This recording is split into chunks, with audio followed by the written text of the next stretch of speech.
Assalamualaikum warahmatullahi wabarakatuh. Halo teman-teman semua, kami dari kelas C4 Manajemen STI STMI Bandung Angkatan tahun 2020.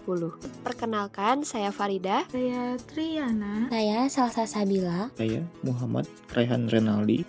Video ini diajukan untuk memenuhi nilai evaluasi tengah semester dari mata kuliah Manajemen Sumber Daya Manusia dengan dosen pengampu Ibu Leli Nirmalasari, SPD, MM. Di sini kami akan menjelaskan tentang rekrutmen dan seleksi.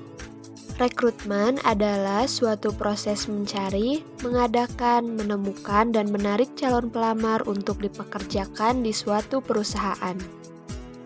Sumber mencari calon pegawai ada dua, yaitu Mencari dari dalam, yaitu memanfaatkan sumber-sumber yang sudah tersedia di dalam perusahaan. Yang pertama, meminta bantuan karyawan lama. Yang kedua, mencari dalam arsip atau bank data pelamar.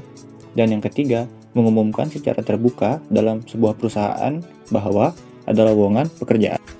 Yang kedua, mencari sumber dari luar, diantaranya memasang iklan lowongan pekerjaan melalui agen tenaga kerja, melalui rekrutmen di kampus atau sekolah, dan melalui rekrutmen peristiwa khusus.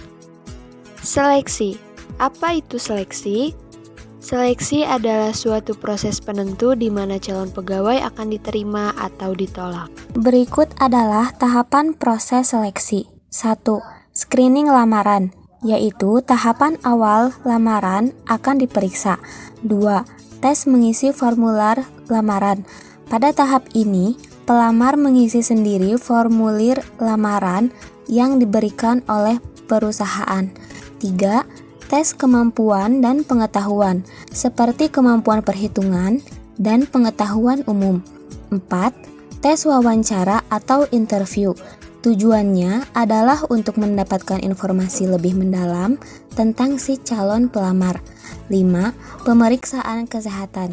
Tujuan adalah untuk mendeteksi secara dini gangguan kesehatan yang dialami oleh calon pelamar.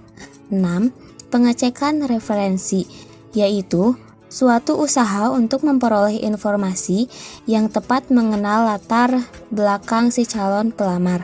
Dan 7. Laporan hasil seleksi, di mana sebuah perusahaan akan membuat keputusan melalui keputusan kerja. Tujuan dari rekrutmen digunakan untuk memperoleh dan menyediakan sejumlah tenaga kerja yang memenuhi kualifikasi dan persyaratan untuk kebutuhan seleksi. Jadi, intinya perbedaan rekrutmen dan seleksi adalah Rekrutmen adalah proses mencari calon pelamar dan menginspirasi mereka untuk melamar lowongan aktual atau yang diantisipasi. Di sisi lain, seleksi adalah proses mempekerjakan karyawan di antara kandidat yang terpilih dan memberikan mereka pekerjaan di organisasi. adapun keuntungan dari rekrutmen internal yaitu 1. Lowongan cepat terisi, 2. Penyesuaian diri cepat, 3. Meningkatkan semangat kerja pegawai. Dan kelemahannya dari rekrutmen internal yaitu 1. Menghambat gagasan baru, 2. Dapat menimbulkan konflik bila penempatan salah, 3. Karakter yang tidak baik akan tetap terbawa. Sedangkan keuntungan rekrutmen eksternal yaitu 1. Kesalahan dalam pengisian jabatan dapat dihindari, 2. Kualifikasi tenaga kerja dapat terjamin, 3. Adanya gagasan atau ide baru. Adapun kelemahannya dari rekrutmen eksternal yaitu 1. Proses memakan waktu lama, 2. Membutuhkan biaya yang besar, 3. Akan terjadi rasa tidak enak pada diri tenaga kerja yang sudah ada. Nah, bagaimana teman-teman penjelasannya? Apakah sudah dapat membedakan yang mana rekrutmen dan seleksi? Sudah bisa memilih mana keuntungan yang lebih menguntungkan dari rekrutmen internal atau eksternal? Semoga penjelasannya dapat dipahami ya. Terima kasih telah berkenan menonton. Mohon maaf apabila ada kesalahan. Sekian dari kami. Wassalamualaikum warahmatullahi wabarakatuh.